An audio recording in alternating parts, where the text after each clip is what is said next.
Hello friends, welcome to our channel only excellence. काफ़ी gap हुआ because आपका paper नज़दीक था इसलिए मैंने भी लास्ट में आपके लिए कुछ दिन छोड़े, आप लोग पढ़िए, इसलिए आपका डिस्टर्ब करना मैंने नहीं चाहा। जो हमारे पुराने वीडियोस अपलोडेड थे देवर मैक्स इनफ कि आप लोग सीसैट का पेपर अच्छे से कर पाएँ। एंड अब चूँकि आपका सीसैट का पेपर हो चुका है एंड काफ़ी इजी आया था एप्टीट्यूड पोर्शन, अगर मैथ्स पोर्शन की बात करें रीजनिंग थोड़ी सी ज़्यादा आई थी लेकिन बहुत इजी रीजनिंग थी। एंड अगर एप्टीट्यूड की बात करते हैं तो मैथ्स के क्वेश्चन भी इजी टू मॉडरेट थे, थोड़े बहुत एक दो टफ आप लोगों को लगे होंगे, but most of the questions were like हम जो कर चुके थे डिस्कशन, हम जो हमारे पास जो हमारे वीडियोज़ अपलोडेड हैं उनमें से थे। सो होप आप सबका पेपर बहुत अच्छा गया होगा। कमेंट बॉक्स में कमेंट करके ज़रूर बताइए आपका पेपर कैसा गया, because being a teacher I just want to know कि how my kids are doing, how my students are doing. So just comment box में कमेंट करके बताइए आपका पेपर कैसा गया। आज हम 2020 का जो आपने 2020 का जो अभी आपने सीसैट का एग्ज़ाम दिया है उसमें मैथ्स पार्ट आज हम डिस्कस करेंगे। एंड आई थिंक आप सब ने काफ़ी अच्छा किया होगा। जिनको लगता है कि उनका पेपर उतना अच्छा नहीं गया जैसा जाना चाहिए तो बिल्कुल घबराए नहीं, इसमें केवल क्वालिफाइंग मार्क्स पाने हैं। बट इफ़ अगर समहाउ यू थिंक कि नहीं क्वालिफाइंग नहीं हो पाएगा ये वो, तो भी बिल्कुल डरे नहीं, घबराए नहीं, डटे रहें। बहुत से एग्ज़ाम्स हैं, स्टेट पीसीएस है, ये आपका यूपीएससी ही है, इसमें आपको नहीं पता कौन सा आपने गलत सोचा है और आपको सही निकल जाए एंड वो मार्क्स आपके क्वालिफाइंग हो जाए। ठीक है, सो बिल्कुल घबराइए नहीं, आगे तैयारी करते रहिए, पढ़ते रहिए जब तक आप कहीं ज्वाइन नहीं कर लेते। मैं तो कहती हूँ ज्वाइनिंग के बाद भी आपको पढ़ते रहना चाहिए for next level. So like I'm working and most of you people must be working and then just giving this exam for getting a better post IAS IPS clear करने के लिए। So इसलिए मैं यही कहूँगी कि आप लोग जब तक सतत परिश्रम करते रहिए, ठीक है, कंटिन्यूअस आप अपना देते रहिए अपना जो हार्डवर्क है, and the day will come when you will be selected. And ज़रूर होगा, हो सकता है इस साल हो जाए, नहीं हुआ कोई बात नहीं, अगले साल हो जाएगा। सो निराश मत होइए, बस लगे रहिए, ठीक है। सो अभी हम स्टार्ट करेंगे। अभी तो मैं आपका 2020 का क्वेश्चन पेपर डिस्कस करूंगी जिसमें मैं अभी मैथ्स पोर्शन से स्टार्ट करूंगी। मेरे पास पेपर हार्ड कॉपी तो आप जानते हो मिलेगा नहीं। सो मेरे पास सॉफ्ट कॉपी में है बट उसमें काफ़ी ब्लर और कुछ थोड़ा सा नहीं दिख रहा है, तो एक दो क्वेश्चन मिस हो गए हैं। तो आप लोगों को लगे कि वो क्वेश्चन छूट गया है तो जस्ट कमेंट बॉक्स में मुझे कमेंट करके वो क्वेश्चन बता दीजिएगा मैथ्स का जो आपको लगता है कि छूट गया है, तो I will solve it there. And जितने क्वेश्चन हमें मिल चुके हैं कि we will solve it out, आप देखिए, अपने आंसर्स मैच कराइए एंड बस all the best, good luck. So let's start. अब फर्स्ट मैथ्स क्वेश्चन इज, सामने मेरे स्क्रीन ओपन है। सो हम पहले अपने क्वेश्चन से स्टार्ट करेंगे। अब फर्स्ट, चलिए इसको इधर ही रख देते हैं। First maths question is how many zeros are there at the end of the following product. एक प्रोडक्ट दिया है उसमें हाउ मेनी जीरोज पूछा है। अगर आप लोगों ने प्लेलिस्ट अच्छे से देखी है, अगर आपने सारे वीडियोस वॉच किए हैं तो आपको वीडियो है जिसमें मैंने आपको बताया है कि नंबर ऑफ जीरोज कैसे निकालते हैं, ठीक है। उसमें मैंने आपको बताया था कि जब नंबर ऑफ जीरोज निकालने को बोलता है, जब नंबर ऑफ जीरोज निकालने को बोलता है, इट मीन्स आपको नंबर्स ऑफ टेंस निकालना है, नंबर्स ऑफ 10 निकालना है, कितने 10 हैं ये निकालना है। और उसी में आगे हमने पढ़ा था कि जब भी कभी ऐसा क्वेश्चन आता है तो आपको क्या करना है, सिंपली प्राइम फैक्टराइजेशन करना है। जो भी आपको नंबर दिया हो या जो भी आपको अभी नंबर ना देके प्रोडक्ट दिया है तो कोई बात नहीं, वो तो बेटर हो गया आपके लिए, प्राइम फैक्टराइजेशन आपके लिए ईजी हो जाएगा। तो let's do the prime factorization. 1 into 5, 10, 15, 20, 25 ऐसा करके आपको 60 तक दिया है। नंबर क्या, प्रोडक्ट क्या दिया है, 1 into 5, 10, 15, 20, 25, 30, 35, 40, 45, 50, 55 एंड 60। 60 तक गया है ना, यस 60 तक आपको दिया हुआ है ये प्रोडक्ट। इसमें आपको नंबर ऑफ जीरोस पूछना है। तो हमने पढ़ा था नंबर ऑफ जीरोस का मतलब नंबर ऑफ टेंस निकालना है। इसके लिए सबसे पहला स्टेप हमारा क्या था, डू द प्राइम फैक्टराइजेशन। सबसे पहले प्राइम फैक्टराइजेशन करिए, इसका कोई मतलब नहीं है फिर भी लिखा रहने दीजिए। 1 into 5 प्राइम ही है, इंटू 10 को 2 इंटू 5 लिख सकते हैं, 15 को 3 इंटू 5, 20 को 4 इंटू 5, 4 को 2 की पावर 2 लिखिए इंटू 5, 25 को 5 स्क्वायर, 30 को 6 इंटू 5 लिखेंगे यानी 2 इंटू 3 इंटू 5 लिखेंगे, स्क्रीन ना बंद हो, यस 5 लिखेंगे। अगला 35 को 7 इंटू 5 लिखेंगे, 40 को 8 इंटू 5, 8 को 2 का क्यूब लिखिए इंटू 5, 45 को 9 इंटू 5, सीधा 9 इंटू 5 लिख देते हैं क्योंकि 3 से हमें इतना मतलब नहीं है, हमें टेंस निकालना है। अगला देखिए 45 को लिखा, 50 का 10 इंटू 5, 10 इंटू 5 का मतलब होता है 2 इंटू 5 इंटू 5, ठीक है, यानी 2 इंटू 5 स्क्वायर, 55 11 इंटू 5, 60 12 इंटू 5, 12 को क्या लिख सकते हैं 4 इंटू 3 यानी 2 स्क्वायर इंटू 3 इंटू 5, ये 60 हो जाएगा। ये हो गया आपका प्राइम फैक्टराइजेशन इस प्रोडक्ट का, ठीक है। अब हमने अगला क्या बोला था, इसको 2 की पावर 3 की पावर 5 की पावर 7 पावर 9 ऐसा आपको 9 नहीं सॉरी 11 की पावर ऐसा आपको प्राइम फैक्टर्स के पावर्स में लिखना है, ठीक है, इंडाइसेस में लिखना है, ये आपने पढ़ा था। चलिए इसको अभी मिटा दे ऊपर वाला, ठीक है, ये आप जान चुके हो, number of zeros is equal to numbers of tens आपको निकालना है। तो फर्स्ट रो में आपको प्रोडक्ट जो आपका दिया था क्वेश्चन में वो हटा देती हूँ। चलिए सो अभी देखते हैं 5, देखिए सबसे पहले 2 कितने हैं 1, ये 2 स्क्वायर है ना, यानी कितना हो गया 2 और 1 3। अगला ये देखिए 4, 3 ये जुड़ जाएगा 7, 8 और 2 ये जुड़ जाएगा, यानी कितने हैं 10 हो गया, ठीक है, 10 2 की पावर मिल गई। अब 5 देखिए 1 2 3 4, 2 जुड़ गया 6, अगला 7 8 9 10, 10 से ज़्यादा 5 है तो कोई बात नहीं, 10 से ज़्यादा है ना 5 तो हम 10 से ज़्यादा 5 है ना तो हम 5 की पावर 10 से ज़्यादा मान लीजिए, कुछ भी रहने दीजिए, ये कुछ भी रहने दीजिए ग्रेटर देन 10, लेकिन हमें कितने अभी आगे 3 11 इनसे हमें मतलब नहीं तो आगे बनाना छोड़ दो, हमें क्या चाहिए, हमें 10 का मल्टीपल्स चाहिए ना, 10 कितने आते हैं तो जितने पेयर बनेंगे 2 और 5 के उतने 10 आएंगे, क्योंकि 2 इंटू 5 का एक पेयर आपको 10 बना के देता है। तो इसमें चूंकि 10 अगर मैं मानूँ, अगर मान लीजिए 5 इनमें काउंट करते हैं 15 आता है, ठीक है, लेट्स से 15 आता है, आगे 3 की पावर आएगा समथिंग 11 की पावर आएगा, ठीक है, इसको ऐसे लिखा रहने देते हैं। तो अब आप देखिए मुझे तो 2 इंटू 5 से मतलब है, तो 2 इंटू 5 के पेयर उतने ही बनेंगे जितने 2 हैं, मैक्सिमम 2 10 ही है ना, तो पेयर भी 10 ही बन सकते हैं, यानी 2 इंटू 5 के 10 पेयर्स बन सकते हैं, इसका मतलब 10 नंबर्स ऑफ 10 हैं, यानी 10 जीरो हैं। आपका option A 10 is the correct answer, ठीक है, समझ में आया कैसे। ये आप लोग वीडियो हमारे अपलोडेड है, काफ़ी थोड़ा सा पहले का है, पुराना है, 3 मंथ्स आई थिंक हुआ होगा जब हमने स्टार्ट किया था वीडियो, उसके बाद जब नेचुरल नंबर्स वगैरह का किया था उसके बाद का ये वीडियो है, काउंटिंग नंबर्स हमने किया था, ठीक है, उसमें मुझे याद है मैंने ये करवाया था। So option A 10 is the correct answer. Let's move to the next question. इसमें देखिए क्या दिया है मेरे पास अभी एक की, इसका पहले का क्वेश्चन आई थिंक इसने प्रिंट सही नहीं आया है तो मुझे नहीं आ पा रहा है, ये प्लस और माइनस समथिंग कुछ कंफ्यूजिंग है, तो आप लोग मुझे प्लीज बता दीजिएगा क्या क्वेश्चन है। 8 नंबर का क्वेश्चन। 9 क्वेश्चन करते हैं। Let P Q R and S be natural numbers, P Q R and S be natural numbers such that P minus 2016, ऐसे क्वेश्चन हम बहुत कर चुके हैं, ठीक है। P minus 2016 is equal to Q plus 2017 is equal to R minus 2018, R minus 2018 is equal to S plus 209 is equal to S plus 2019।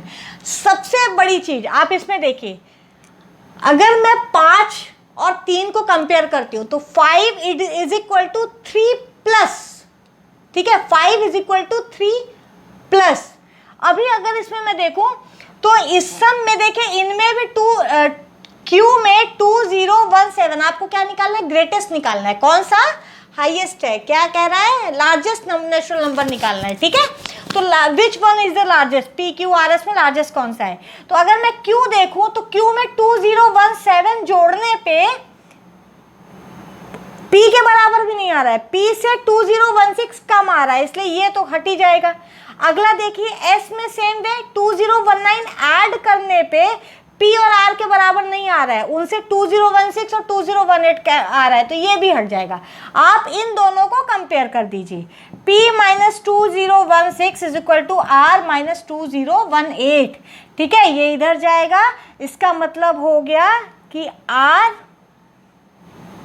Is equal to, ये plus करके इधर लाइए, P प्लस 2, यानी R सबसे बड़ा है क्योंकि P में 2 ऐड करने पे R आ रहा है, ठीक है, तो R सबसे बड़ा हो गया आपका।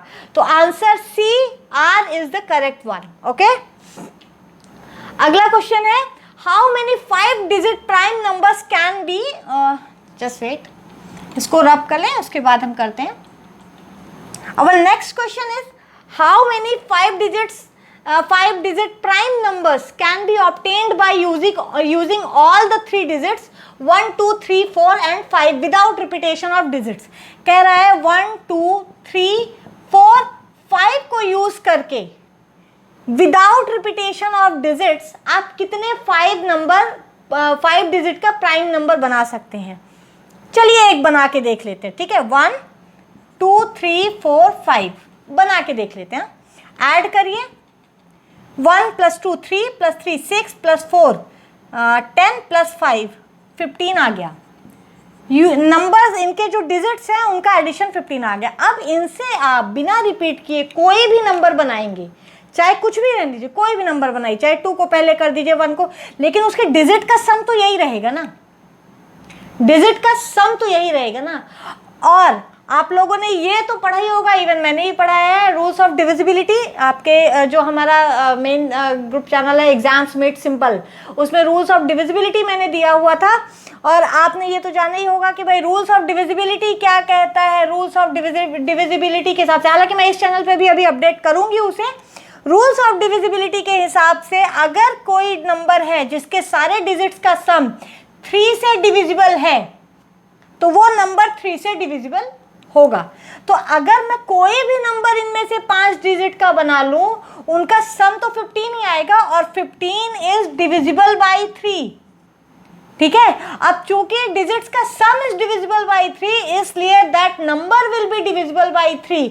इसलिए जो नंबर 3 से डिविजिबल हो जाए, क्योंकि प्राइम नंबर क्या होती है, प्राइम नंबर वो नंबर होती है जो या तो 1 से डिविजिबल हो या सेल्फ से डिविजिबल हो। ये टाइप्स ऑफ नंबर सिस्टम में हम पढ़ चुके हैं, ठीक है। तो या तो सेल्फ से डिविजिबल हो या 1 से डिविजिबल हो। अब 5 डिजिट की नंबर है, ऐसा भी नहीं है कि 3 है 1 डिजिट का, तो एक कह सकते थे। 5 डिजिट का नंबर है और वो 3 से डिविजिबल है, तो that won't be any prime number. So there will not be any prime number which we can make by using these 5 digits without repetition of digits, ठीक है। सो आंसर इज A0, ठीक है। चलिए let's move to the next question. If you have 2 straight sticks of length 7.5 feet and 3.25 feet, what is the minimum length you can measure? ठीक है, चलिए ये तो भाई बहुत इजी क्वेश्चन है, आप लोगों को मतलब मुझे नहीं लगता इसको पढ़ने के लिए जरूरत है, पर ये तो आप लोगों को ऐसे ही आंसर दे देना चाहिए। 7.5 मीटर की एक स्टिक है, दूसरी स्टिक है 3.5 मीटर की, चलिए ठीक है 3.5 मीटर की। बोल रहा है मिनिमम कितना माप सकते हैं, मिनिमम अगर इन दोनों स्टिक को रखिए तो ये डिस्टेंस कितनी आएगी, कितना आ जाएगा 3.25, ठीक है। तो ये 3.25 है, ये 7.5 है, तो एक तो हम 7.5 माप मेजर कर सकते हैं, दूसरा 3.5 मेजर कर सकते हैं, तीसरा क्या मेजर कर सकते हैं 7.5 माइनस 3.25, यानी कितना हो जाएगा ये 4.25। अब जब ये 4.25 है और 4.25 मेजर हो गया, उसमें 3.25 माइनस कर दीजिए, यानी ये हमारा 4.25 मेजर हो गया। क्योंकि मिनिमम निकालना है इसलिए हर तरीका देखना है, और उसमें 3.25 की आपने घटा दी, तो बचा कितना 1, यानी 1 फुट होगा, आप मेजर कर सकते हैं minimum distance. Answer is C, 1 foot is the right answer. समझ में आया? 7.5 की स्टिक है, 3.5 की स्टिक है, तो बचा हुआ हिस्सा भी तो मेजर कर ही लेंगे ना।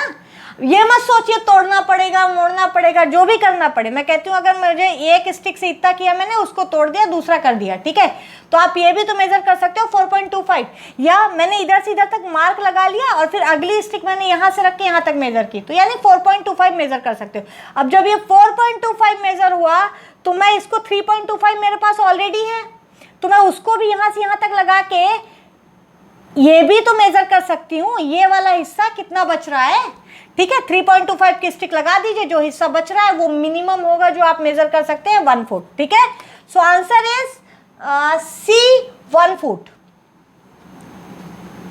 चलिए अगला क्वेश्चन क्या दिया है, A simple mathematical operation in each number of the sequence 14, 18, 20, 24, क्या दिया है 14, 18, 20, 24, 30, 32, सीरीज का क्वेश्चन आ गया भाई। चलिए 30, 32, इसने results in a sequence with respect to prime numbers, ये प्राइम नंबर्स के रेस्पेक्ट में एक सीक्वेंस दे रहा है। कितना बढ़िया हिंट दे दिया आपको, आपको कुछ दिमाग लगाने की जरूरत ही नहीं है। प्राइम नंबर्स कौन कौन सी होती हैं, 3, 5, 7, 11, 13, देखिए 13, उसके बाद 14 स्टार्ट हो गया। चलिए 13 + 1, अगला 17, 17 + 1, अगली 19, 19 + 1, अगली 23, 23 + 1, अगला 29, 29 + 1, अगला आपका 31, 31 + 1 किया, अगला कौन सा है 37, तो 37 + 1 यानी 38 होगा next number. Answer is C, 38, ठीक है। चलिए समझ में आया कैसे, बहुत इजी था। प्राइम नंबर्स में 1 ऐड करके लिख रहा है वो, बस, और कुछ भी नहीं कर रहा है। और उसने तो सीक्वेंस बता भी दिया कि with respect to prime numbers, so कोई दिक्कत ही नहीं इसमें आप लोगों को सोचने में। होप सबने सही किया होगा। नेक्स्ट है, 1 page is torn from a booklet whose pages are numbered in the usual manner starting from the first page as 1 से स्टार्ट किया गया है किसी बुक में, पेज नंबर्स किए हैं। ये पेज नंबर्स वाला हम क्वेश्चन और कर चुके हैं, ठीक है, सेम है, उसी के जैसा है। Starting from the first page as 1, the sum of the numbers on the remaining pages is 195। जो एक पेज तो मान लीजिए फाड़ दिया गया, मान लीजिए मैंने 1 से n तक के कुछ नंबरिंग कर दी, ठीक है, बीच में मैंने एक पेज फाड़ दिया। ये पेज अगर मैं फाड़ दूं तो एक नंबर नहीं जाएगा। एक पेज के दोनों साइड अगर लिखा है नंबरिंग तो आप हर पेज पे करेंगे ना, तो एक पेज के दोनों साइड पे, यानी अगर मैंने ये x नंबर वाला निकाल दिया है तो x + 1 नंबर वाला भी निकल जाएगा। अब क्या कह रहा है कि इसको, यानी अगर मैं कहती हूँ कि x और x + 1 निकालने पे, x और x + 1 निकालने पे जो रिमेनिंग पेजेस का सम है वो 195 बचता है। रिमेनिंग पेजेस का सम कितना बचता है 195। तो सबसे पहले इसका मतलब ये पूरे का सम 195 से ज्यादा होगा। तो फर्स्ट n नेचुरल नंबर्स का सम अगर मैं 195 के जस्ट ऊपर वाला देखूं तो कौन सा होता है, देखिए चलिए, n × n + 1/2 first n natural numbers का सम होता है, ठीक है। अब इसमें रख के देखिए, अगर मैं 10 रखती हूँ, मान लीजिए मैंने 1 से 10 तक नंबरिंग की थी, तो 10 × 11/2 50 आ रहा है।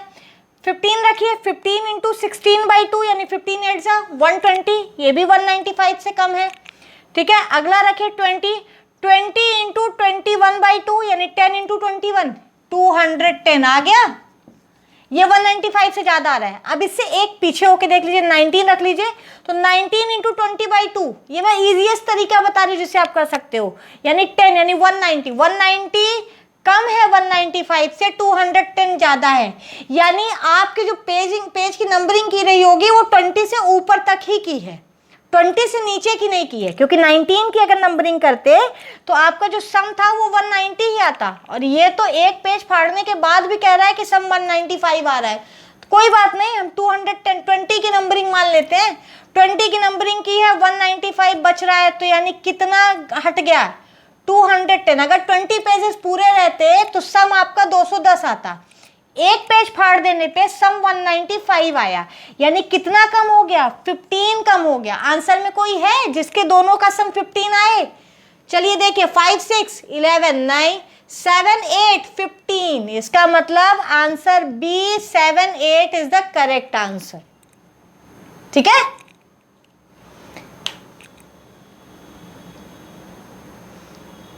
और इसमें एक चीज और देखिए, आपको ये भी है कि अगर मान लीजिए अभी तो इसमें सारे पहले जो फर्स्ट पेज दिया है फटने का, जैसे 5 दिया है फिर 6 दिया है, तो फर्स्ट पेज वैसे ही ऑड ही दिया है। कभी कभी वो अगर इवन दे देता, मान लीजिए 6 और 7 दिया होता, तो अगर फर्स्ट पेज से नंबरिंग की है तो दूसरा वाला 2 होगा, यानी ऑड नंबर से ही पेज नंबरिंग स्टार्ट होगी। ठीक है, सो इसलिए ऐसा आप सीधे देख के भी कुछ ऑप्शंस ऐसे में हट जाते हैं, बट यहाँ पे उसकी जरूरत ही नहीं पड़ी आपको। 7 और 8 15 होता है, यानी 7 और 8 नंबर वाला पेज इन्होंने फाड़ दिया है, यानी 15 हट गया है। 20 तक की नंबरिंग की थी, 195 बाकी बच रहा है। ठीक है, चलिए रीजनिंग का भी हम साथ साथ जो भी अपने पास आते जा रहे हैं करते जा रहे हैं। ठीक है, सो और लेट्स डिस्कस ओनली मैथ्स। चलिए अभी एक सामने आ गया तो will discuss this reasoning question also, नहीं आता तो वो कर देते हैं। ठीक है, तो स्टार्ट करते हैं नेक्स्ट क्वेश्चन अपना। Let consider the following arrangement that has some missing letters. कुछ अरेंजमेंट दिया है जो कुछ मिसिंग लेटर्स दिया है, ये भी वही हो गया, सीरीज वाला ही हो गया लगभग। ठीक है, मिसिंग लेटर्स दिया है, तो क्या कह रहा है, A B A B A B A B dash B dash B C B dash D C D C D E D D C D C D E D dash D. ठीक है, अब इसमें ऐसे questions में हमेशा option देखना चाहिए, हमेशा ऑप्शन देखिए, मैं पहले भी बता चुकी हूँ, हमेशा ऑप्शन देखिए। कहीं भी सेम लेटर रिपीट हो रहा है क्या, देखिए A B B B B D C D C D C, जहाँ एक सीक्वेंस थोड़ा लंबा दिया है वहां भी देख लीजिए सेम लेटर एक दूसरे के आजू बाजू नहीं आ रहा है। ठीक है, यानी यहाँ पे बी नहीं आएगा, यहाँ भी बी नहीं आएगा। तो जो आपके ऑप्शन में पहला ए है, तो चलिए अगर मैं इसको ए मान लूं तो ए बी हो गया, अगला बी नहीं आना चाहिए, यानी आपका फर्स्ट ऑप्शन ए नहीं होगा क्योंकि उसमें बगल में बी आ रहा है, सेकंड बी वो भी नहीं होगा क्योंकि उसमें भी बी आ रहा है, बचता है सी एंड डी, यानी ए सी सी ई बी सी डी ई। अब देखो ए सी सी ई, ठीक है, तो ए बी आ गया, सी बी आ गया, C B C D E D, yes ये ई डी का सीक्वेंस बना रहा है, ये सी बी फिर सी डी का सीक्वेंस बना रहा है, बी सी का सीक्वेंस बना रहा है। देखिए ना, A B 3 bar A B आया, फिर बी सी, अगर मैं यहाँ सी रख दूँ तो बी सी 3 बार बी सी आ गया, फिर सी डी 3 बार सी डी आया, फिर ई डी 2 बार ई डी आ गया। नहीं, ये सीक्वेंस आपका सही है, तो आंसर इस ऑप्शन सी ए सी सी ई। कैसे आया, समझ में आ गया ना आप लोगों को, ऐसे ही रीजनिंग में ऐसे ही होता है। ठीक है, नेक्स्ट क्वेश्चन इज,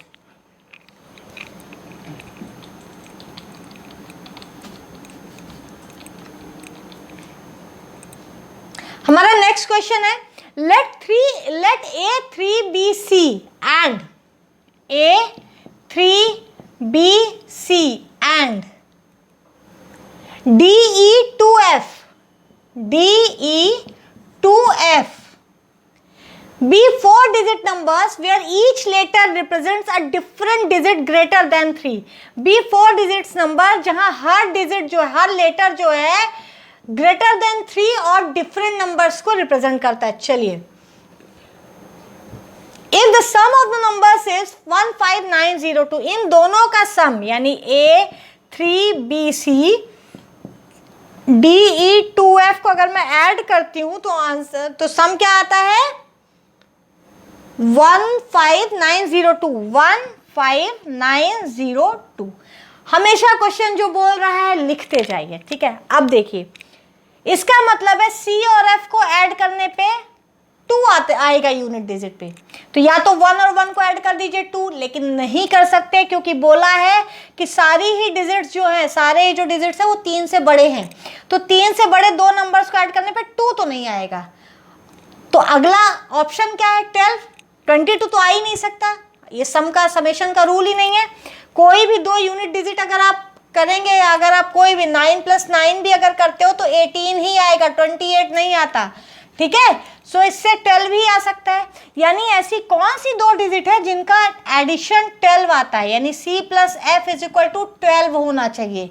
तो या तो आपका 5 और 7 हो जाएगा, ठीक है, 5 7 हो सकता है, अभी लिख रहे हैं, ठीक है। अगला क्या बचता है 12 के लिए 4 और 8, ठीक है, 4 और 8 हो सकता है, बिल्कुल हो सकता है। अगला 5 7 हो गया, सॉरी 4 8 पहले लिखना था, देन 5 7, क्योंकि 3 से बड़ा ले रहे हैं ना, देन 5 7 लिखना था, ठीक है। 4 8 हो गया, अगला आपका कितना हो जाएगा 5 7 फिर से आ जाएगा 5 7, एंड देन 6 6 और 6 नहीं हो सकता क्योंकि दोनों बराबर हो जाएगा और कह रहा है डिफरेंट हैं ये सारी डिजिट्स। 7 5 हो सकता है, 7 5 हो गया, ठीक है। अगला 8 और 4 हो गया।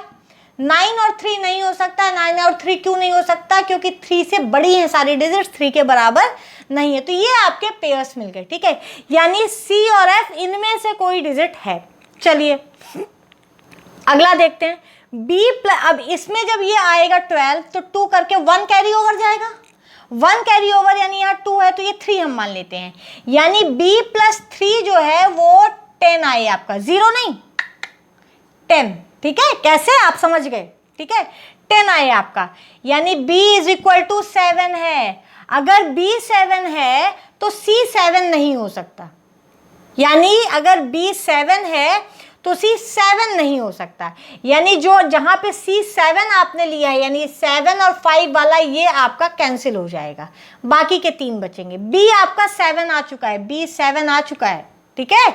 अभी 7 + 3 10 आया, 10 का 0 लिखा, 1 ऊपर गया, ठीक है, कैरी ओवर ऐड कर दीजिए। 4 + E = 9, not 19 this time, 9, 4 + E, 4 + E = 9, ठीक है, क्योंकि 19 अगर देखते हो तो 19 तो 10 + E = 19 होगा ना, और कोई डिजिट क्या 10 हो सकती है, नहीं हो सकती ना, तो 9 ही होगा, यानी E = 5। अब E अगर 5 हो गया तो F5 नहीं होगा, यानी जहां पे F5 था वो हट जाएगा। तो चलिए ये तो हमारा पहले ही हट चुका है, ठीक है। E आपका 5 आ गया, यानी मैं यहां लिख देती हूं 5, ठीक है, यहां लिख देती हूं 7, ये 3 आपका दिया हुआ ही है। अगला A + D = 15 है, तो 7 + 8 = 15 होता है, ठीक है, 7 + 8 15 होता है, लेकिन ये 7 नहीं हो सकता है, ठीक है। तो इसको अगर मैं 8 मान लूं, इसको अगर मैं 8 मान लूं तो ये मेरा 7 हो जाएगा, ठीक है, हो गया 15, ठीक है। आप कहोगे 9 और 6 भी ले सकते थे, कुछ भी ले सकते हो आप, 7 + अभी तो मैंने 8 और 7 लिया है, आप 9 और 6 भी ले सकते थे, बट देखिए आगे कैसे होता है। 15 कर दिया, उसके बेस पे यहाँ पे आएगा। अब 8 ये आ गया तो C 8 नहीं होगा, यानी ये नहीं होगा आपका, ठीक है। अगला 7 यहाँ पे आ गया तो ये आपका, अच्छा सॉरी 8 + 7, अभी हाँ देखिए यहाँ पे 8 + 7 नहीं लिख सकते क्योंकि 7 तो ऑलरेडी है यहाँ पे और डिजिट्स पूरी डिफरेंट है। तो अगली हमारी कौन सी बच रही है, अगला क्या हो सकता है 15, 6 + 9 15 हो सकता है। 6 और 9 कहीं आई हैं, नहीं आई हैं, तो हम 6 ले सकते हैं, 9 ले सकते हैं, ठीक है। 7 नहीं ले सकते, 8 नहीं, 8 ले सकते, 8 + 7 उसमें भी 7 आएगा, नहीं ले सकते। 9 और 6 वही चीज़ हो जाएगी, या तो 9 को ऊपर रखिए या 6 को नीचे रख दीजिए, कोई दिक्कत नहीं। अब आप यहाँ पे देख लीजिए, यहाँ पे आपका कुछ भी हो सकता है। तो आपका क्वेश्चन क्या पूछा है? Question is then what is the difference between the values of A and D? A और D के बीच में वैल्यू में डिफरेंस कितना है? 9। अब आपको मतलब ही नहीं है कि ये 4 8 है या 8 4 है, इसको छोड़िए, बस आपको डिफरेंस पूछ रहा है ना, कितना है डिफरेंस? 9 - 6 = 3। तो answer C 3 is the correct answer. ठीक है, आपको इधर जाना ही नहीं है, हम उसको कैलकुलेट करने का सोच रहे थे, मुझे लगा आपको कैलकुलेशन पूछा है, but it did not ask for calculation, इसने जस्ट पूछा A और D। डेटा इनसफिशिएंट है इसलिए इस पे नहीं पूछा उसने क्वेश्चन। आपको 6 और 9 का डिफरेंस, A और D का डिफरेंस पूछा है, जो आपको 6 - 9 यानी निकल गया आंसर 3। तो option C 3 is the correct answer. Okay, समझ में आया? बहुत इजी क्वेश्चन है, जैसा बोलता है वैसा लिखते जाना है, और थोड़ा सा कॉमन सेंस, थोड़ा सा दिमाग, थोड़ा सा जो हमने पढ़ा है, थोड़ी सी आपकी मेहनत और मेमोरी यूज करिए, आपसे क्वेश्चन बनेगा या बन गया होगा। यस, चलिए नेक्स्ट क्वेश्चन पे आते हैं। 2 statements S1 and S2 are given below followed by a question. ये हम स्टेटमेंट वाला कर चुके हैं, इसलिए हम देखते हैं इसको। S1 is there are not more than 2 figures on any page of a 51 page book। क्या कह रहा है कि there are not more than 2 figures on any page of a 51 page notebook। 51 page की नोटबुक है जिसमें से किसी भी पेज पे more than 2 figures नहीं है। S2 क्या कह रहा है? there is at least 1 figure on every page। ये S1 है, ये S2 है। at least 1 figure यानी जो फिगर है नंबर ऑफ, वो या तो ग्रेटर इक्वल देन 1 है, not more than at least 1। ठीक है, अगला क्या बोल रहा है? Which one of the following is correct in respect of the above statement and the question. तो क्वेश्चन क्या दिया है? Are there more than 100 figures in that book. क्या बोल रहा है कि क्या वहां 100 से ज्यादा फिगर्स हैं? तो देखिए, सबसे पहले चीज तो 100 से ज्यादा कब होंगे?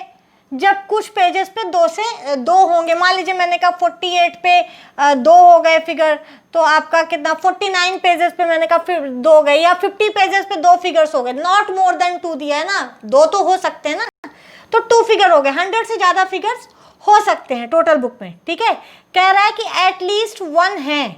ठीक है, अगर मैं कह दूं कि 1 भी नहीं है, ठीक है, तो 0 भी हो जाएंगे हर एक किसी भी पेज पे।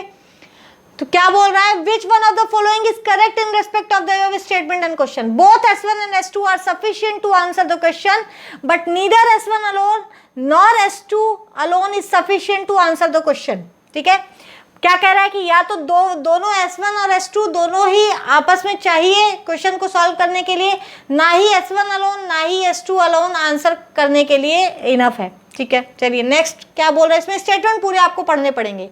ऑप्शंस बी क्या है? S1 alone is sufficient to answer the question. ठीक है, S1 alone is sufficient to answer the question. Third है S1 and S2 together are not sufficient to answer the question. अब देखिए क्या कह रहा है कि बुक में 100 से ज्यादा हैं। ठीक है, बुक में 100 से ज्यादा फिगर्स हैं। ये कह रहा है कि नॉट मोर देन 2 यानी लेस देन 2। ठीक है, यानी फिगर्स लेस देन 2 है। ये कह रहा है कि ग्रेटर देन 1 है, ग्रेटर और इक्वल देन 1 है। तो 1 भी तो हो सकता है, 2 भी तो हो सकता है। इसने तो बताया ही नहीं कि 2 है या नहीं है। अगर मुझे इस क्वेश्चन का आंसर देना है कि ये करेक्ट है या नहीं है, इसके लिए मुझे ये जानना जरूरी होगा कि टोटल कितने पेज पे 2 फिगर्स हैं। ये कहाँ डिसाइड कर सकते हो आप? भाई अगर मैं कहूँ कि 10 पेजेस पे 2 फिगर्स हैं और बाकी के पेजेस पे 31 पेजेस पे 1 फिगर है, तो टोटल फिगर 51 ही हुए ना, तो कम हो गया। लेकिन मैं बोल दूं कि 50 पेजेस पे 2 फिगर्स हैं और एक पेज पे 1 फिगर है, तो हो गया ना 101, 100 से ज्यादा, यानी दोनों ही हो सकता है। यानी आपका डाटा इनसफिशिएंट है, आप आंसर नहीं दे सकते, यानी S1 and S2 both are insufficient, you can not answer the question on behalf of these two sentences. तो ऑप्शन दिया है क्या? Yes. Option C, S1 and S2 together are not sufficient to answer the question is the correct answer. ठीक है,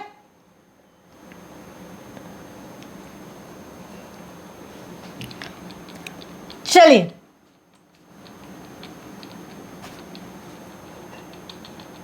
अगला क्वेश्चन दिया है आपका, a family of 2 generations consisting of, एक क्वेश्चन इसका भी नहीं आ रहा है, इसमें टेबल दिया है बट वो ब्लैंक कर दी है, तो I could not get this question. Table blank है, कोई नंबर ही नहीं लिखा है, बस गर्ल्स एंड बॉयज लिखा है, तो आप प्लीज मुझे इसके स्क्रीनशॉट लेके भेज सकते हो। ठीक है, एवरेज का क्वेश्चन है ये। ठीक है, आप बताइए मुझे इसमें नंबर्स क्या लिखे थे। चलिए नेक्स्ट क्वेश्चन तब तक करते हैं। अ family of 2 generations consisting of 6 members P, Q, R, S, T and U has 3 males and 3 females. P, Q, R, S, T and U has 3 males and 3 females. 3 males हैं, 3 females हैं. There are 2 married couples and 2 unmarried siblings. यानी इनमें से दो तो कोई या तो P, Q हस्बैंड वाइफ है, R, S हस्बैंड वाइफ है और 2 सिबलिंग हो गए, या मतलब इसमें से 2 मैरिड कपल हैं। ठीक है, अब अगर 2 मैरिड कपल है तो 2 जेंट्स तो मिल गए ना आपको, 2 जेंट्स मिल गए और 2 लेडीज मिल गई आपको। ठीक है, 4 मिल गए, टोटल 6 हैं, और कह रहा है कि 3 मेल 3 फीमेल, यानी बचते क्या है, सिबलिंग में कौन कौन बच जाता है, या बचते क्या है, 1 मेल और 1 फीमेल बच जाती है आपकी। चलिए यहीं से देख लीजिए, कुछ तो हो ही गया। क्या बोल रहा है, U is P's daughter and Q is R's mother-in-law. U is P's daughter. P है, P की डॉटर U है। ठीक है, अगला क्या कह रहा है, Q is R's mother-in-law. Q जो है R की मदर-इन-लॉ है। ठीक है, यानी ये फीमेल हो गई, U इज पीज डॉटर, यानी ये फीमेल हो गई। ठीक है, अब ये मदर इन लॉ है आर की, इसका मतलब कि ये मैरिड होगी। ठीक है, ये मैरिड होगी या होगा। ठीक है, मदर इन लॉ तो लड़के की भी होती है, लड़की की भी होती है, सो यहाँ पे पुटअप मत कर देना कि ये फीमेल है, मेल भी हो सकता है, मेल और फीमेल कुछ भी हो सकता है, या हो सकती है यहाँ पे आर। ठीक है, यू फीमेल है क्योंकि डॉटर है, तो एक आपको ये मिल गया। अब ये मदर इन लॉ है तो मैरिड तो होगी। ठीक है, और एक यहाँ से मेल आपको मैरिड मिल गया, अब ये भी मैरिड होगा, यानी पी होगा या होगी, पी एफ आर, ये 3 आपको मैरिड मिल गए। यू के बारे में आप कुछ नहीं कह सकते। क्या कह रहा है, T is an unmarried male and S is a male. T is an unmarried male and S is a male. T और S, T unmarried male है, S मेल है, तो 2 मेल तो आपको S और T तो मेल मिल गए ना यहाँ पे, और अगला मेल आपको P मिल गया, नहीं सॉरी, अगला मेल आपको नहीं मिला। ठीक है, S और T 2 मेल मिल गए आपको, एक अनमैरिड एक मेल, एक होगा जो R का हस्बैंड होगा, S तो नहीं हो सकता, सॉरी T नहीं हो सकता क्योंकि वो क्या है इसका, ये शादीशुदा है, सॉरी ये I am really sorry, this is मतलब ये ऑलरेडी जो भी हस्बैंड है यार, ठीक है, हस्बैंड है या वाइफ है, मैरिड है ये, तो ये नहीं हो सकता। अगला क्या कह रहा है, T is an unmarried male and S is a male. Which one of the following is correct? R is U's husband. R U का husband है, कैसे आया, कैसे कह सकते हो R U का husband है, नहीं कह सकते ना, नो ऐसा नहीं कह सकते। R is S wife, S की वाइफ है क्या R, S मेल है, सॉरी R तो यहाँ पे हो जाएगा ना, S मेल है, S की वाइफ अगर मैं R को बना दूं, नहीं ये भी नहीं कहा जा सकता है। ठीक है, S is unmarried, S is unmarried, ये कैसे कह सकते हो? ये भी नहीं कहा जा सकता है। Then none of the above, मतलब कोई भी सही नहीं है, तो answer D none of the above is the correct answer. चलिए, इतना लिखने की भी जरूरत नहीं है। हाँ, लिखने के बिना पता ही नहीं चलता, कंफ्यूज होकर कुछ भी आंसर दे देते। इसमें कुछ भी नहीं है ऐसा कि कुछ सही हो, ठीक है? तो none of the above, answer D is correct answer. अगला क्वेश्चन हमारा कैलेंडर से है। आप लोगों को तो पता होगा कैलेंडर के क्वेश्चंस कैसे करते हैं, ठीक है? कैसे करते हैं पता है ना? चलिए कर लीजिएगा इस क्वेश्चन को, या रीजनिंग में बताऊंगी, ये तो बताया हुआ है already. So let's move to the maths question next, ठीक है? नेक्स्ट क्वेश्चन,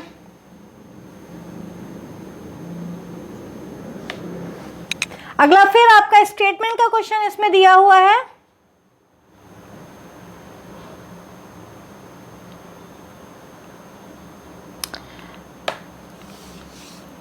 चलिए,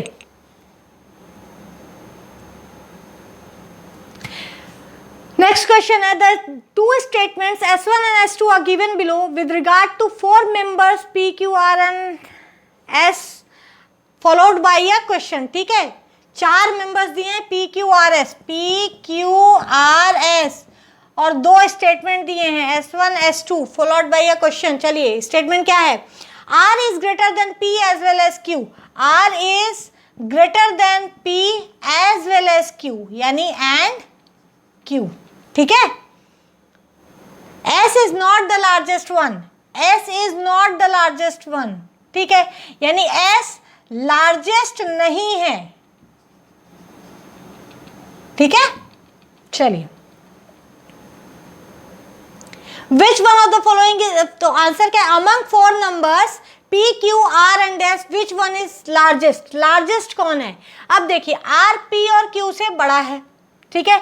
यानी 2 तो आपके निकल गए P और Q, अब बचा R और S, तो इन्हीं दोनों में से कोई लार्जेस्ट होगा, क्योंकि R बड़ा है इन दोनों से, तो या तो R बड़ा होगा या S बड़ा होगा, लेकिन S को कह रहा है कि लार्जेस्ट नहीं है, यानी R सबसे बड़ा है। इसका मतलब R is greater then S, और उस या तो S P और Q से छोटा भी हो सकता है, S और P और Q में नहीं हो सकता कुछ भी रिलेशन, अभी नहीं बता सकते। ये S P और Q से R सबसे बड़ा है, लेकिन आपने दोनों स्टेटमेंट यूज किए, तो जो भी ऑप्शन दोनों स्टेटमेंट को लेके बोल रहा है, S1 alone is sufficient to answer the question? No. S2 alone is sufficient to answer the question? No. Then S1 and S2 together are sufficient to answer the question, but neither S1 alone nor S2 alone is sufficient to answer the question. S1 और S2 दोनों मिल के answer कर दिए question को कि R सबसे बड़ा है, और दोनों अकेले अकेले नहीं कर सकते थे। अगर इस स्टेटमेंट को बस लोगे आप, S is not the largest, तो R की जगह P और Q भी तो लार्जेस्ट हो सकते थे अगर ये स्टेटमेंट ना दिया होता तो दोनों ही स्टेटमेंट के थ्रू आपने पता लगाया कि R इज द लार्जेस्ट, ठीक है? तो answer C is correct answer.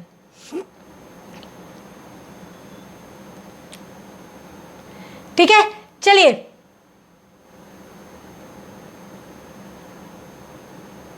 अगला है,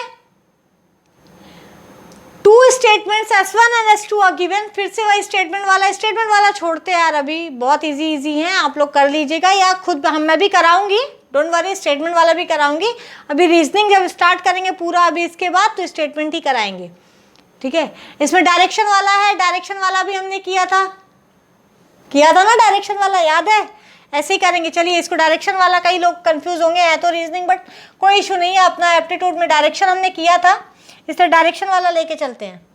अ man walks down the back side of his house straight 25 meters. Back side, मान लीजिए ये इसका घर है इधर साइड को, तो मैं कहती हूँ कि ये 25 किलोमीटर 25 मीटर चला, ठीक है? इस पॉइंट पे पहुंचा, ठीक है? पॉइंट A1 पे पहुंच गया, ठीक है? अगला क्या कह रहा है? Then turns to the right and walk 50 meters again. Turns to the right. Right पे क्या होता है? अगर ये इस साइड जा रहा है, यानी ये वेस्ट डायरेक्शन है, तो वेस्ट का राइट यानी क्या हो जाएगा आपका? North. Turns to right and walks 50 meters. 50 meters चलता है और A2 पे पहुंच जाता है, ठीक है? ये क्या है? नॉर्थ है। अगला क्या कह रहा है, then he turns left and again walks 25 meters. अब अगर नॉर्थ डायरेक्शन में देख रहा है तो लेफ्ट क्या होगा, ये देखिए, अगर सामने की तरफ देखो तो लेफ्ट ये होगा, थंब रूल। सामने की तरफ अगर देखो तो लेफ्ट साइड क्या होगा आपका, ये डायरेक्शन आएगी। चलिए इधर आ जाइए, इधर कहती है कितना चलाइए, 25 मीटर्स, 25 मीटर्स अगेन चल दिया, ठीक है। तो बोल रहा है if his house faces to east, house east को फेस करता है। मैंने बताया जब भी कभी अगर ये नॉर्थ को फेस करता हुआ दिखाता हाउस, तो आप पूरी डायरेक्शन को रोटेट कर देते, नॉर्थ को ऐसे 90 डिग्री घुमा देते, तो जो आपका आता उससे आपका ऑप्शन 90 डिग्री घूम जाता है। अभी सिंपली यहाँ पे ईस्ट की डायरेक्शन में फेस दिया हुआ है, यानी हमने वेस्ट सही पकड़ा हुआ है, ठीक है। जब ये ईस्ट हो गया, ये वेस्ट हो गया, ये नॉर्थ हो गया, ये साउथ हो गया नीचे साइड, तो ये अभी किस जगह है, नॉर्थ और वेस्ट के बीच में, यानी नॉर्थ वेस्ट ओरिजिनल पोजीशन से। यहां से देखेंगे तो वेस्ट पे है, लेकिन अगर यहां से देखेंगे तो ये डायरेक्शन है, यानी नॉर्थ वेस्ट के बीच में है, यानी नॉर्थ वेस्ट है। तो सी आंसर इज आपका answer D north west is the correct answer.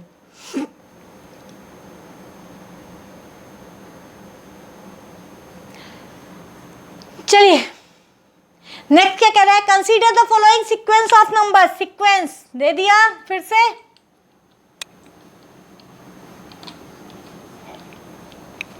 Consider the following sequence of numbers. ज्यादातर क्वेश्चन हम करते जा रहे हैं एक साथ, कुछ स्टेटमेंट वाले एक दो और थोड़ा सा पैसेज वाले बस छोड़ रही हूं मैं। स्टेटमेंट वाले लगभग सारे किए हैं, एक दो बचे हैं। बता दीजिएगा जो भी क्वेश्चन छूटे, क्वेश्चन नंबर बताइएगा, और हो सके अगर मैथ्स का है जहां डिजिट्स मैंने बताया आपको क्लियर नहीं है, आप मुझे स्क्रीनशॉट लेके दे दीजिएगा, ठीक है। Consider the following sequence of numbers 514738, 51474398,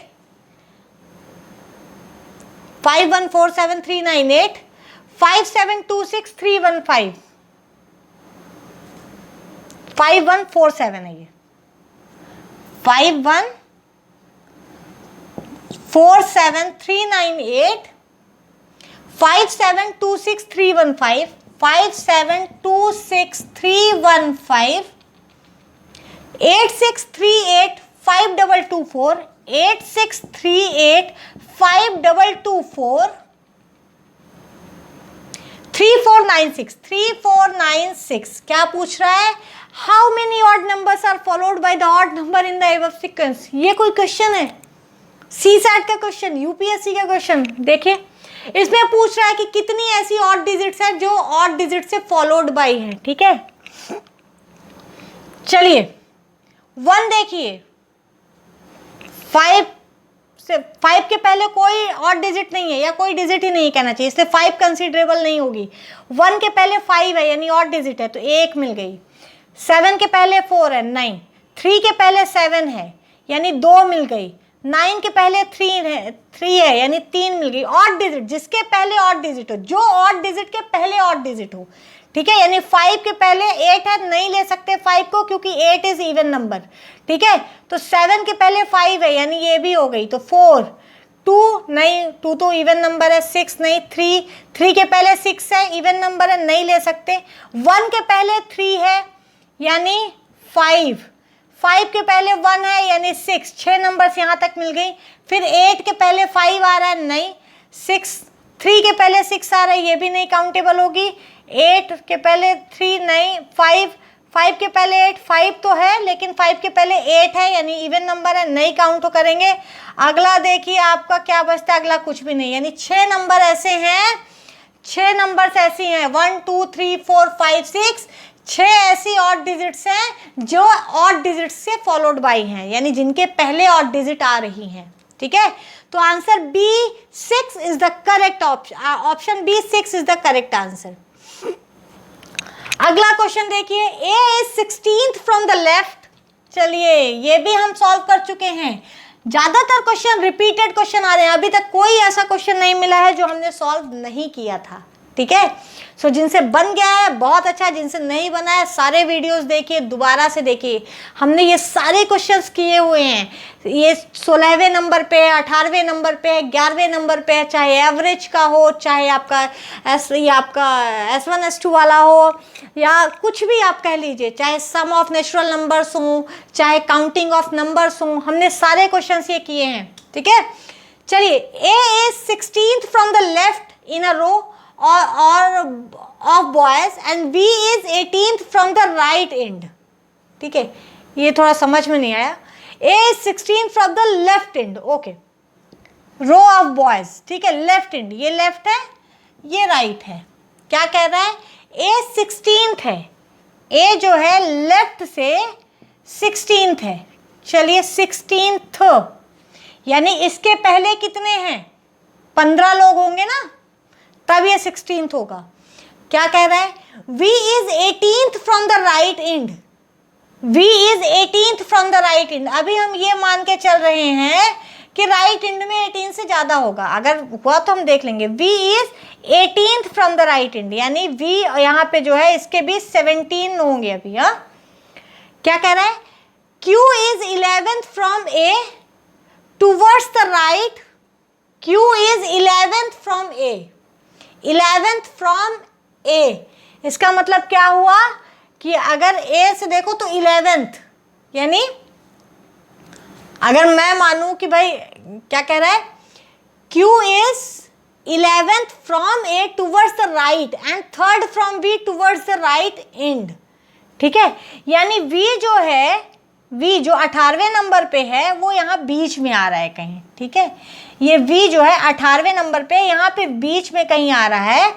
ये कह रहा है कि Q A से 11th है, ठीक है, यानी 11th है का मतलब 1 2 11, यानी इनके बीच में 10 बच्चे होंगे,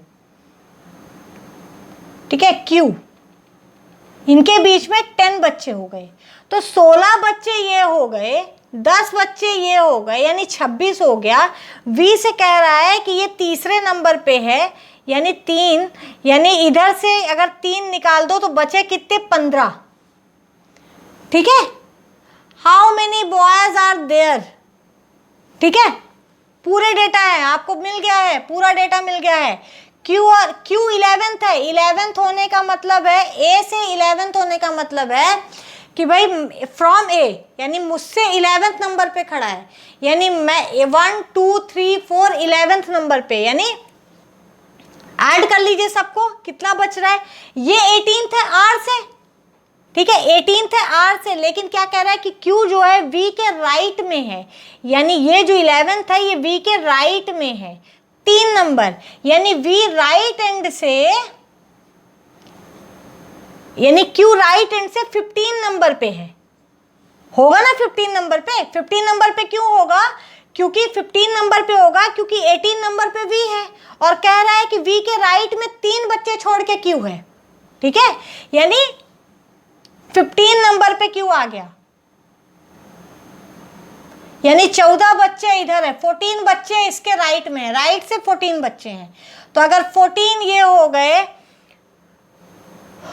14 एंड देन ये 16 आपका हो गया, Q से 14 16 कितना होता है?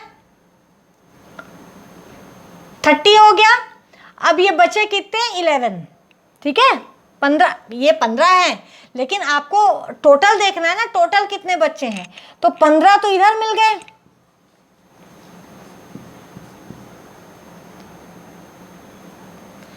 ठीक है, 15 इधर मिल गए, और ये कह रहा है 16 से 10 बच्चे इधर हैं, ठीक है, ये 11वें नंबर पे हैं तो 11 बच्चे ये हो जाएंगे, ठीक है। अब 11वें नंबर पे आपको V मिल गया, ये Q मिल गया है, और Q इससे 3 वो था, यानी 15 और बच्चे जोड़ दीजिए, टोटल कितने हो गए? 15 15 30 और 11 41, है क्या option 41? Option B 41 is the correct answer. समझ में आया कैसे? ऐसी आपको सीरीज बनानी है। 15 बच्चे यहाँ के हो गए, 16वें नंबर पे A है, ठीक है। अब ये कह रहा है कि 15, अब ये कह रहा है कि ये 11th नंबर पे है Q। Q 11th नंबर पे होने का मतलब है कि इनके बीच में 11 बच्चे हो गए, क्योंकि A को तो आपने काउंट नहीं किया है ना इसमें, तो यहाँ काउंट हो जाएगा। A तो आपने 11 ऐड कर दिया, ठीक है। अब देखिए आप क्या कह रहा है कि Q जो है R से, R 18वें नंबर पे था, लेकिन कह रहा है कि Q R से 3 राइट पे है, ठीक है, 3 राइट पे है, यानी यहाँ कहीं R है। R को आप 18वें नंबर पे लीजिए, अब Q तक आप ऐड कर चुके हैं, तो आप R से Q नहीं ऐड करेंगे, R से Q ऐड करेंगे तो डबल हो जाएगा, ठीक है, ये बच्चे डबल हो जाएंगे। आपको कैसे काउंट करना है कि अगर ये 18वें नंबर पे है और ये 3 है, तो बाकी के कितने बचे यहाँ पे, टोटल 18 बच्चे हैं इसके बीच में। राइट हैंड से R तक 18 बच्चे हैं, Q R से 3 पीछे है, यानी Q से 15 बच्चे बचे ना, तो 15 और ऐड कर दीजिए, टोटल 41 बच्चे हैं पूरी रो में, इज द राइट आंसर। तो option B 41 is the right answer. सारा डेटा दिया है, डेटा इनसफिशिएंट मत कर दीजिएगा, ठीक है, कैलकुलेट हो जाएगा।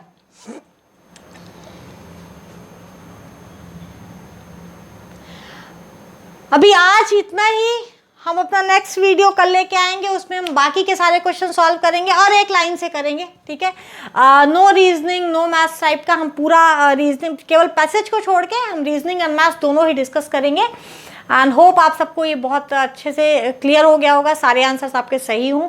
एंड सही हुए ठीक है, नहीं हुए बिल्कुल उदास मत होइए, निराश मत होइए, लगे रहिए। यूपीपीसीएस आने वाला है, तैयारी और जोर से कीजिए, बहुत अच्छे से तैयारी कीजिए। इस बार टाइम कम था हमारे पास, लेकिन अब टाइम कम नहीं है, 1 महीना 1.5 महीना लग के अच्छे से लगन लगा के तैयारी कीजिए।